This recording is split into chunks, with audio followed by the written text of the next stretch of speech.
Hello, friends. Turning 70 is a milestone I never imagined reaching so quickly. One moment, you're in your 20s, full of plans and energy, and the next, you wake up in a body that changes every day, carrying decades of memories. Life shifts, priorities change, and as I've grown older, I've noticed something surprising about myself. I've started avoiding people. It wasn't always this way. I used to be very social, always surrounded by friends and family, attending events, helping in the community, and being the person everyone could rely on. But somewhere along the way, things changed. At first, I thought it was just me. Now, I realize this might be more common than I had imagined. 1. Time becomes more precious than ever. When you turn 70, you start thinking about time in an entirely different way. It is no longer just numbers on a clock or pages on a calendar. It becomes an undeniable reality that time is finite. When I was young, time felt endless, like a river flowing toward an unknown horizon. I wasted it freely, believing there would always be another tomorrow, hours spent on meaningless conversations, relationships that went nowhere, and tasks that brought neither joy nor purpose. Back then, it all seemed inconsequential.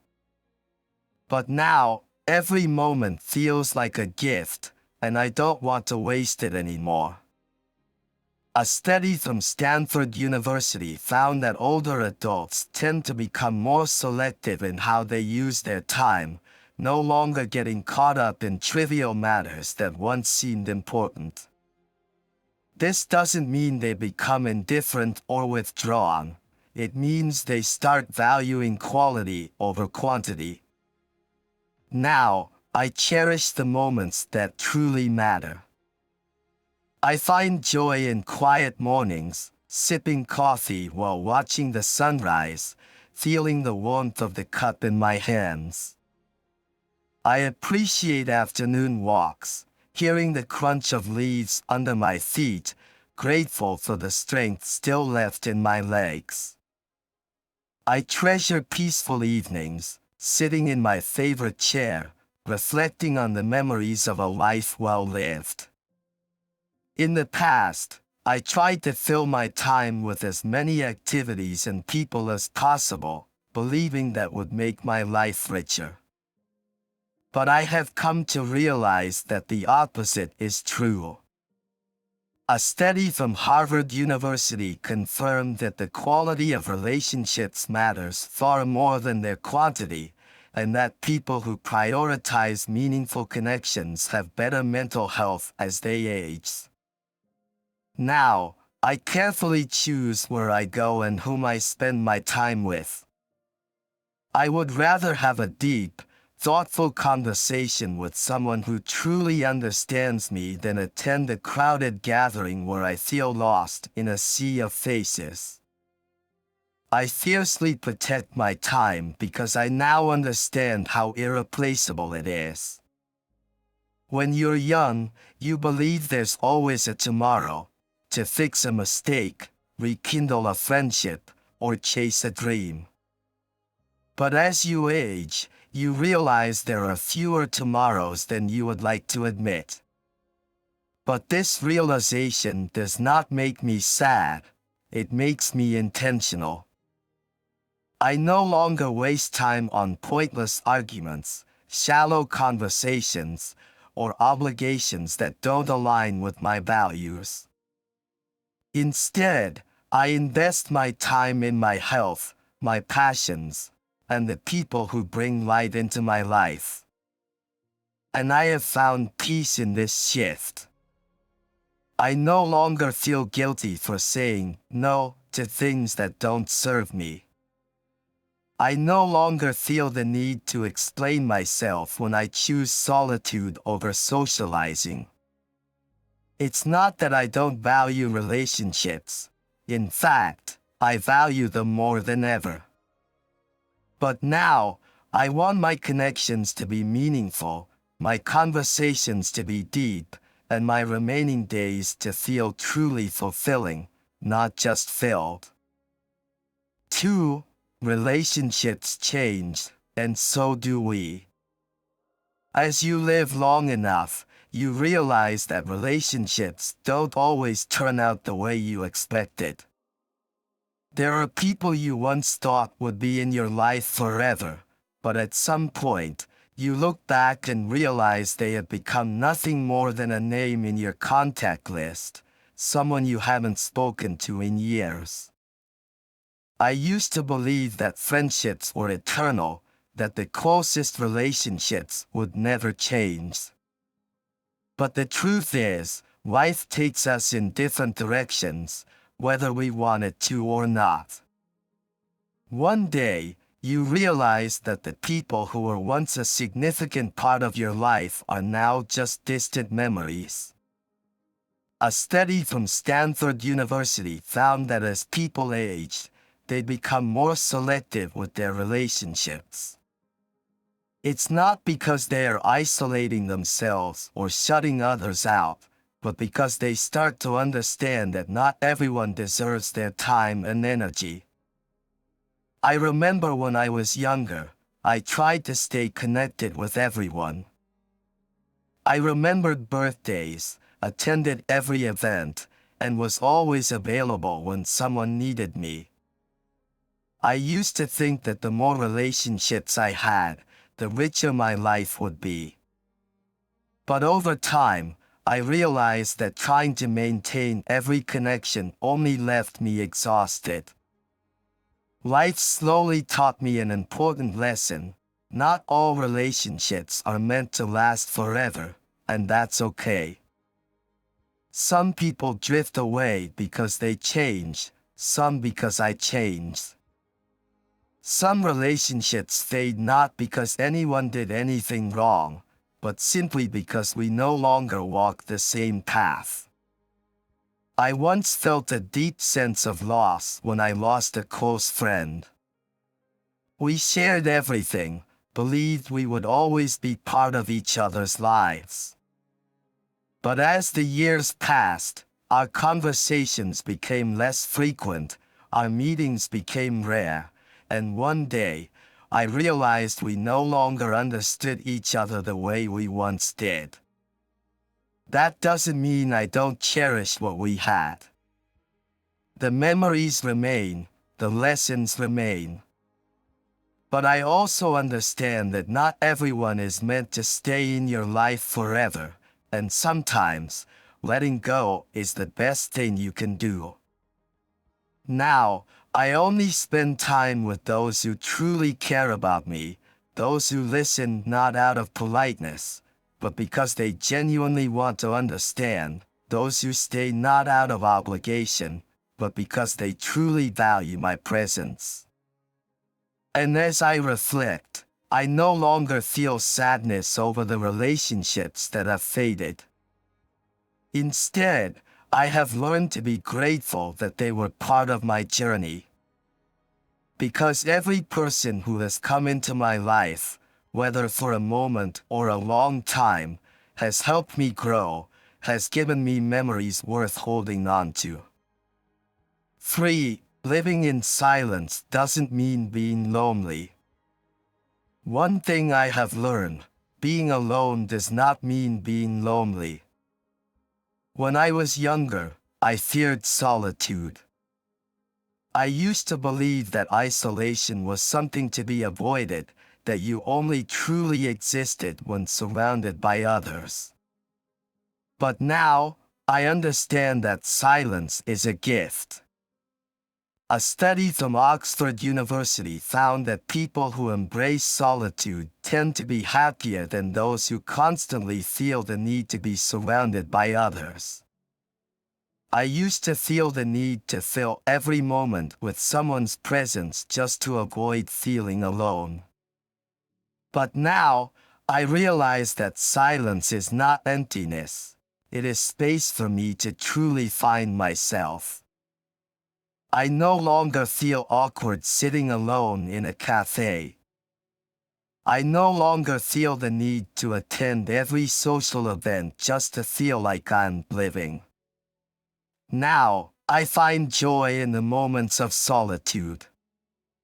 Mornings spent sipping a warm cup of tea, lost in a good book. Afternoons taking a quiet walk, with no one by my side. Evenings sitting by the window, listening to the wind rustle through the trees, feeling completely at peace. I no longer need to prove anything to anyone. I no longer need to do something just to feel alive. Because I've come to understand that the value of life is not in the number of people around you, but in the peace you find within yourself. And for me, solitude is not a sign of loneliness. It is a sign of true freedom. For that trust becomes more complicated. The older I get, the more I realize that trust is fragile. When I was young, I trusted people easily.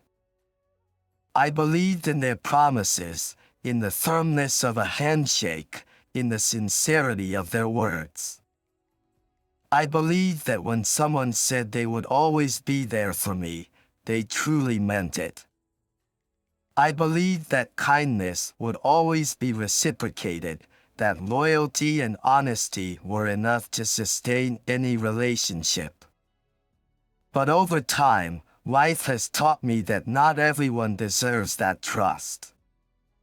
A study from Yale University found that older adults tend to be more cautious about whom they trust because their past experiences have shown them that not everyone is as trustworthy as they seem. I learned that lesson the hard way. I have been betrayed by people I never thought would hurt me. A friend I stood by during their worst times, but who disappeared when I needed them. A business partner I trusted, who put their own interests above everything else, regardless of how it would affect me. Even family members, people I thought would always be close, who suddenly became distant for reasons I never understood. These experiences have made me more careful about whom I allow into my life. That doesn't mean I am bitter or angry. I am not. But experience has taught me that trust should not be given away naively. It must be built over time. Now, when I meet someone new, my first reaction is not excitement or curiosity, it's caution. I ask myself, what do they want from me? Are they truly sincere? I don't like feeling this way. I miss the days when I could trust someone without hesitation. But this caution is necessary. Still, I have also learned that trust is not just about other people, it is about trusting myself. I have learned to trust my instincts when something feels off.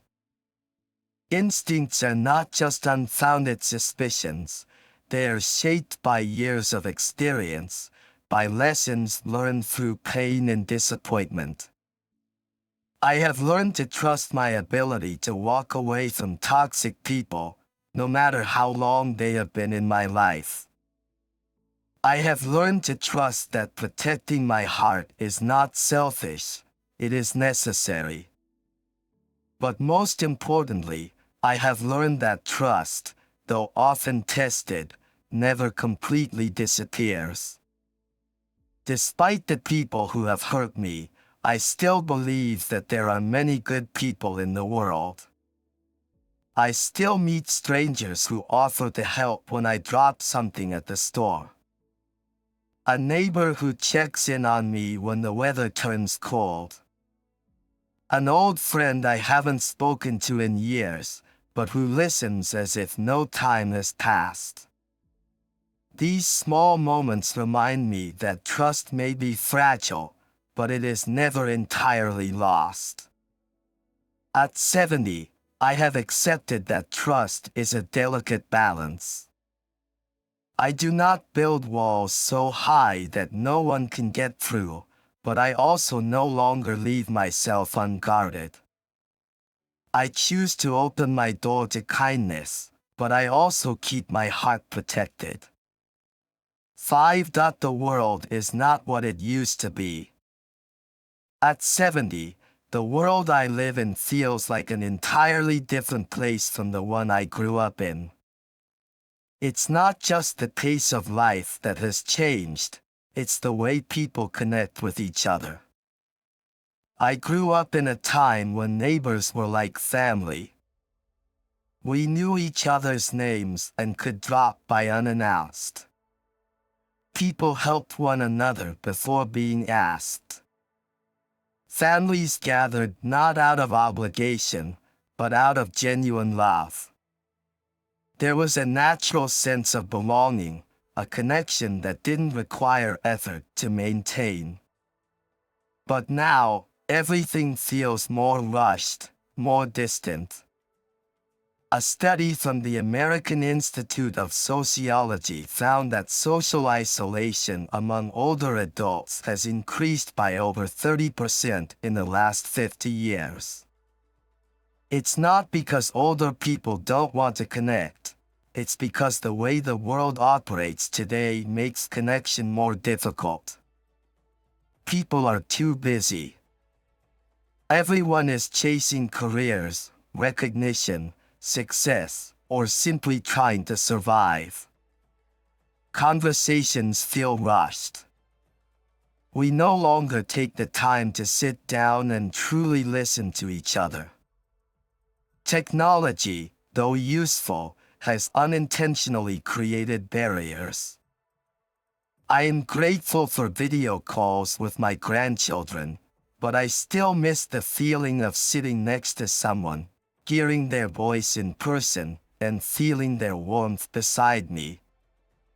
Sometimes, I wonder, where did the simplicity of human relationships go?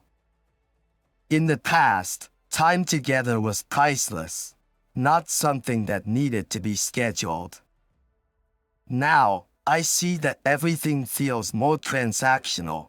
Relationships sometimes seem like exchanges rather than genuine connections. It's not that I resist change, but I miss the sincerity of the past. The days when people weren't glued to their screens, when life wasn't so fast-paced, and when friendships weren't treated as something that could be turned on and off like a switch. Still, I recognize that nostalgia can sometimes paint the past in a more beautiful light than reality. No era was ever perfect. Every generation faces its own challenges.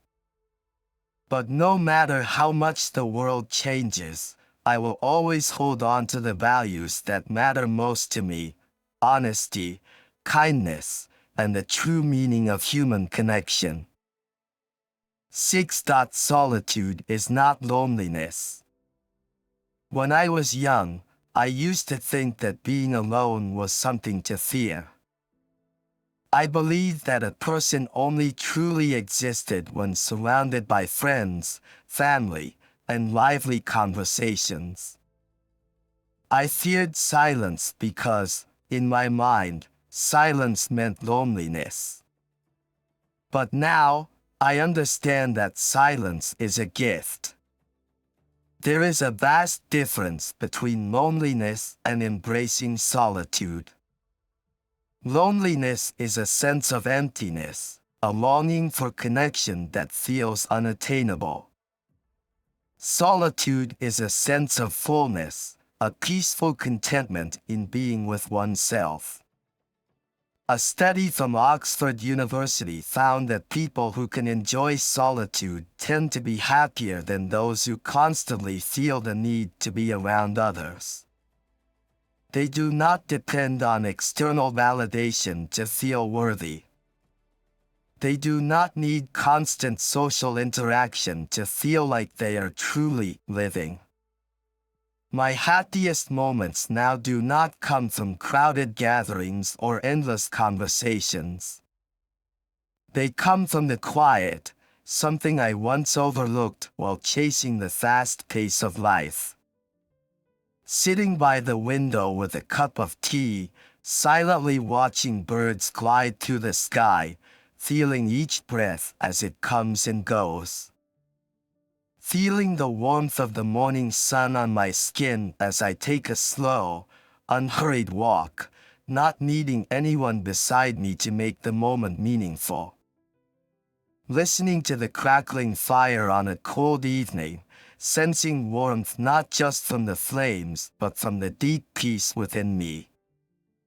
I still enjoy seeing friends, I still love my family, but now I choose those moments more carefully. I no longer feel obligated to say yes to every invitation. I no longer feel the need to maintain relationships that no longer add value to my life. Because I have realized that embracing solitude is not a sign of loneliness, it is a sign of strength. 7. Why I now avoid people. At this stage of my life, I have come to understand that distancing myself from people is not about bitterness or anger. It is simply about peace. After 7 decades of living, giving, learning, and at times, being hurt, I now understand that not every relationship is worth holding on to, and not every connection adds value. For most of my life, I was someone who put others before myself. I gave my time, energy, and heart to others, sometimes without expecting anything in return, except for simple appreciation. I enjoyed being needed, being trusted, and being the one people could rely on. And for a long time, that felt right. But life has a way of teaching you where your limits are, even if it takes decades to understand. I have been hurt by people I trusted. I have been abandoned by people I loved. I have been drained by one-sided relationships, the ones where I always gave, but never received. There were times I ignored the warning signs because I wanted to believe in the good in people. There were times I stayed in relationships long after they stopped bringing me happiness because I believed that loyalty mattered above all else. But now, at 70, I see things more clearly. Avoiding people does not mean I have given up on humanity. It means I have learned how to protect myself. I no longer feel obligated to maintain toxic relationships. I no longer waste time on conversations that leave me exhausted. I no longer feel the need to please everyone. I have traded the noise of unnecessary social obligations for the quiet of a life that feels more meaningful. And I have never felt more at peace than I do now. Now, I distance myself from people who bring negativity into my life. The ones who thrive on drama, chaos, and conflict. The ones who only talk about themselves but never truly care about others. The ones who take my kindness for granted, never stopping to appreciate it. And most importantly, I stay away from situations that make me feel like I am losing myself. But that does not mean I have closed my heart to everyone. I still cherish the relationships that have stood the test of time, the ones who stay not because they need something from me, but because they genuinely care. These relationships are few but precious, and I nurture them with all the love I still have to give. And perhaps, by distancing myself from the wrong people, I have learned to appreciate even more the ones who choose to stay. Because when you understand the value of silence, you no longer feel the need to hold on to things that exhaust you.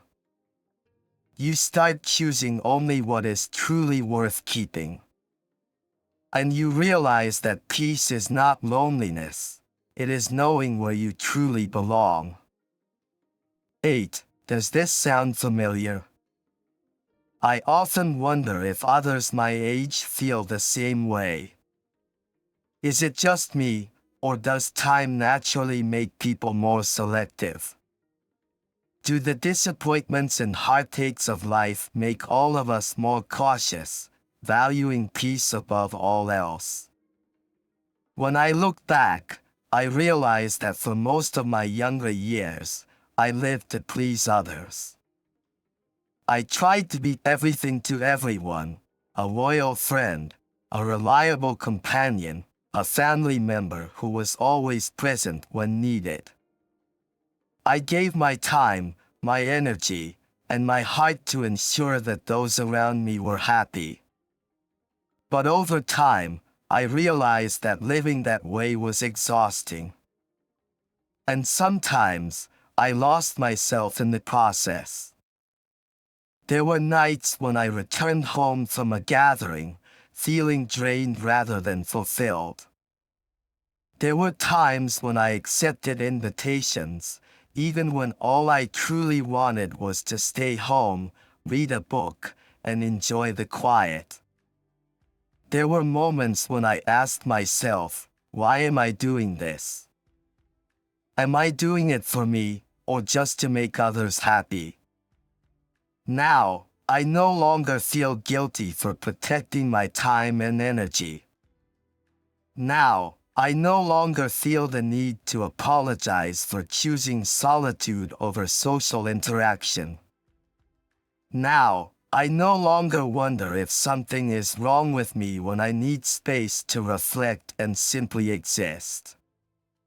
If you are in your 60s, 70s, or beyond, perhaps you have had similar realizations.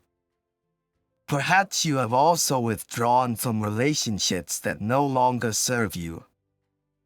Perhaps you have started valuing quality over quantity in your connections. This is not an easy process. Sometimes, it feels like you are letting go of a part of yourself. But the truth is, this stage of life is not about holding on to the past. It is about letting go of what no longer fits. Letting go of relationships that exist only out of obligation. Letting go of conversations that happen only out of politeness. Letting go of the belief that you must always show up just to please others. To make room for peace, joy, and the things that truly matter. There are no rules for how to live at this age. There is no universal formula for everyone. Some people will continue to enjoy large social circles and vibrant gatherings, and that is wonderful. But if you are like me, and you find comfort in fewer but deeper connections, that is just as valuable. At 70, I have learned that there is nothing wrong with letting go of what no longer serves me. There is nothing wrong with putting myself first, protecting my peace, and living life in a way that feels right for me. And in doing so, I have found a kind of freedom I never knew existed. The freedom to be myself, without apology. So if you find yourself drifting away from people or spending more time embracing solitude, do not see it as a loss. See it as something to be cherished. It is a gift of freedom to live in a way that suits you, even if it does not align with what others expect. 9. Welcoming a new chapter in life. At 70, I no longer see life as a series of endings, but as a series of beginnings. Every stage brings lessons, challenges, and its own unique beauty. And this stage is no exception. I no longer see life as a race, but as a journey of appreciation. I cherish the little moments I once overlooked. I cherish the relationships that remain in my life. I cherish myself in a way I never have before. And most of all, I cherish the peace that took me years to find. 10. Life now is about quality, not quantity. I used to believe that a fulfilling life was a busy life. I thought that the more I did, the more people I surrounded myself with, the more achievements I accumulated, the more satisfied I would feel. I packed my schedule with commitments, meetings, responsibilities, and social obligations, believing that keeping myself busy meant I was truly living. But now, I understand that true value does not lie in the number of things we do, but in the quality of the experiences we have. I don't need a long list of acquaintances, filled with people who barely know me. I only need a few who truly matter, those with whom I feel understood, valued, and deeply connected. I don't need a packed schedule full of tasks from morning to night. I only need meaningful moments, moments where I feel present, where I am truly living rather than just being busy. I don't need to be liked by everyone. I only need to be respected by those who truly understand me. A study from Harvard's Institute of Happiness Research found that life satisfaction does not come from having many relationships, but from the quality of those relationships. Now, I have learned that having fewer shallow relationships gives me more time for the people who truly matter. Letting go of meaningless conversations gives me space for moments of meaningful silence. No longer feeling the need to please everyone gives me the freedom to live authentically. And when I embraced this mindset, my life became richer, not emptier. Because happiness is not about having more, it's about knowing what is enough. 11. Living fully, one day at a time. At 70, I have realized that life is not a series of milestones to achieve. It is not a race, not about the finish line, not about who accomplishes more. The most important things in life are not grand achievements, but the small moments we get to enjoy every day. A quiet morning with a warm cup of tea in hand, free from rush and pressure. A meaningful conversation with an old friend, not to exchange accomplishments, but simply to share and listen. A genuine smile from a loved one, an embrace that asks for nothing in return. I once believed that happiness was something distant, something we had to chase, something we had to earn. I once thought that only when I achieved something great, I would finally be worthy of happiness. But now, I understand that happiness has always been right here, right now. It is not a distant destination. It is not a prize to be won. Happiness is the ability to stop and feel. Happiness is sitting by the window, watching sunlight filter through the leaves, taking a deep breath, and realizing that I need nothing more than this moment. Happiness is listening to an old song, closing my eyes, and letting the melody carry me back to cherished memories. Happiness is knowing that I no longer have to prove anything to anyone. And most importantly, I understand that every day I have left is a gift, and I will not waste it. Conclusion. At 70, I have traveled through most of life's journey. There was a time when I believed that the value of life was measured by how much I achieved, how much I owned, and how much I accomplished. But now, I understand that all of that is merely surface level. Life is not about quantity, not about the amount of money earned, the number of people we know, or the long list of achievements we accumulate. It is about the quality of what we cherish, the small but meaningful moments, the relationships that truly matter, and most importantly, the peace within our own hearts. I used to chase endless goals, thinking that I needed to do more, have more, and become someone of great influence. But now, I realize that happiness is not found in achieving something grand, but in living a life where every day holds meaning. I have found joy in simplicity, in quiet mornings with a cup of tea, in genuine conversations with those who truly understand me, in moments where I can pause and appreciate what I have instead of endlessly pursuing what I don't. I have found strength in solitude, not in loneliness or isolation, but in the ability to embrace stillness, to be grateful for the moments where I can reflect, feel, and simply exist without needing to prove anything to anyone. I have found fulfillment in focusing on what truly matters, genuine relationships, people who stay not out of obligation but because they genuinely care. The beautiful memories I carry with me, the lessons I have learned, and above all, the acceptance that life does not need to be perfect to be meaningful.